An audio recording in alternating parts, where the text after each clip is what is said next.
twice last year, but obviously this year they don't have Cam. How much of a difference is that in preparing for their offense? Well, I mean, Cam Newton's Cam Newton, but Auburn's putting up good numbers, and they're a really good offense. So, I mean, it's not the same team as last year, but it doesn't matter. It's the same offense. They're having the same effectiveness. The stats may not be that cute, but they're moving the football, first downs, touchdowns, and scoring points. And it is what it is. I mean, they know what they're doing. They execute it extremely well. You cannot duplicate it.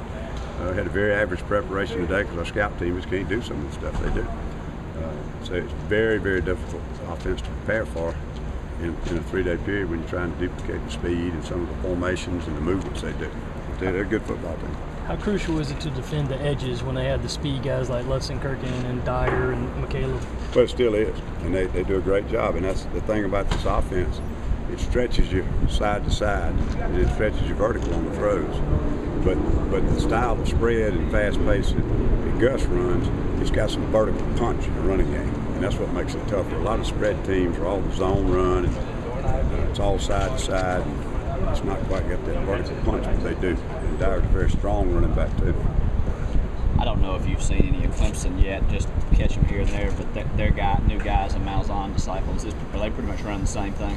Well, I guess they are. They say they do. We haven't got time to worry about Clemson right now. I hadn't looked at Clemson, but I think they both talk to each other and study from each other, as do a lot of coaches. But I'm assuming it's about the same thing.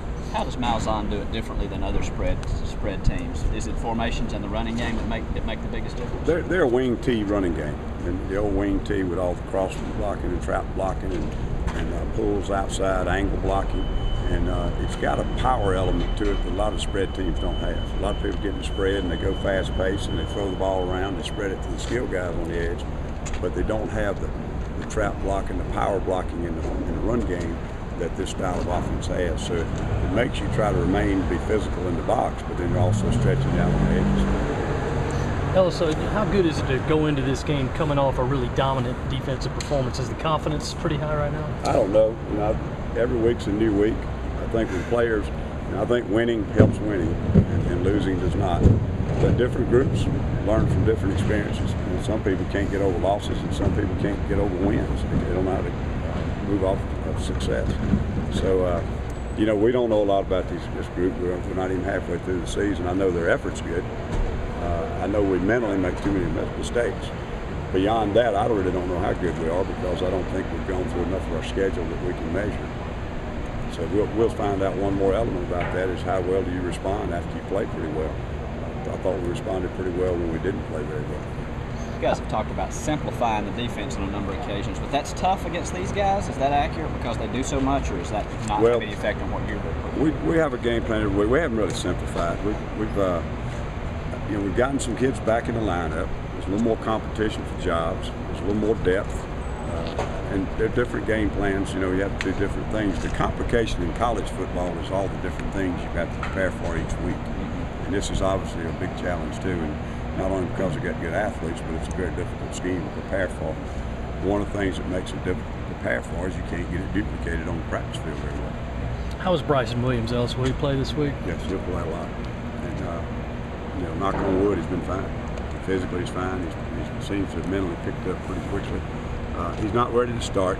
He's been too long and just hadn't picked up all the assignments and things. But he's really better than I thought he would be at this point. Linebacker rotation about where you want it. You're going to stick with that same?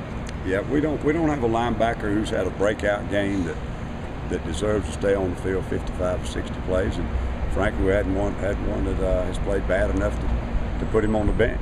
They've all been okay. I told him the other day it was B-, C+, and it's got to get a little bit better because I think down the stretch the production in there is going to have to get better and better. Anything else, guys? Thank you. All right, thanks.